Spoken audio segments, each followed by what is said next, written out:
સવાર હોય કે સાંજ હોય, નાની નાની ભૂખ તો બધાને જ લાગતી હોય છે. તો ચલો આજે નાની ભૂખ માટે એક સોલ્યુશન લઈને આવી ગયા છીએ. આપણે બનાવવાના છે મેથીની પૂરી.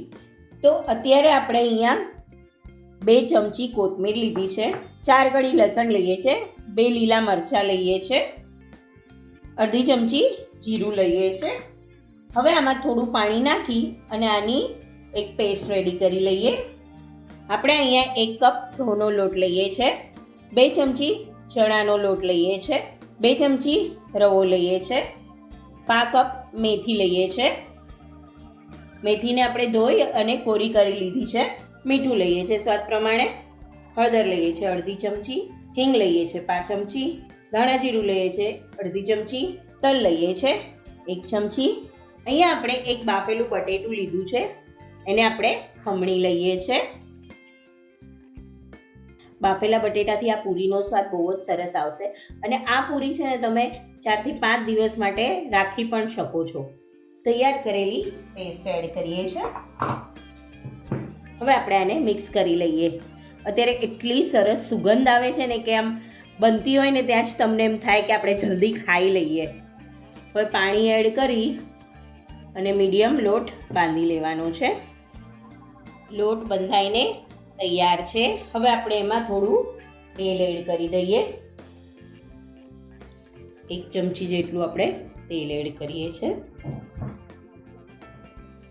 હવે આપણે આમાંથી પૂરી વણી લઈએ. નાના નાના લુવા લઈ અને આ પૂરીને આપણે વણી લઈએ છીએ. લોટને થોડો અટામણમાં લઈ લીધો છે. હવે આપણે એને વણી લઈએ. આ પૂરી છે ને થોડી જાડી રાખવાની હોય છે.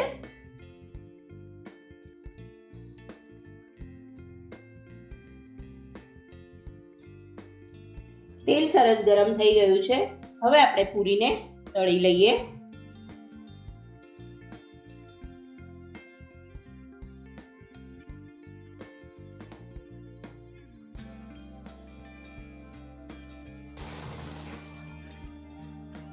આ પૂરીને એક એક કરીને જ તળવાની છે. તમે જોઈ શકો છો કેટલી સરસ પૂરી ફૂલી રહી છે. હવે આપણે એને બહાર કાઢી લઈએ.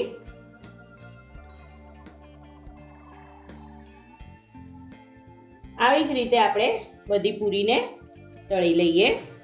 તો સરસ મજાની ગરમા ગરમ મેથીની પૂરીને તમે ચા સાથે, દહીં સાથે, અથાણા સાથે કે પછી એમને એન્જોય કરી શકો છો. તમે આને ટ્રાવેલિંગમાં પણ લઈ જઈ શકો છો. તો મળીએ નવી રેસીપી સાથે. ત્યાં સુધી સ્વસ્થ રહો, મસ્ત રહો અને ખાતા રહો.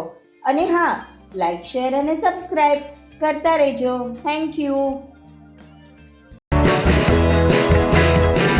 લાઈક કરો, શેર કરો, સબસ્ક્રાઇબ કરો.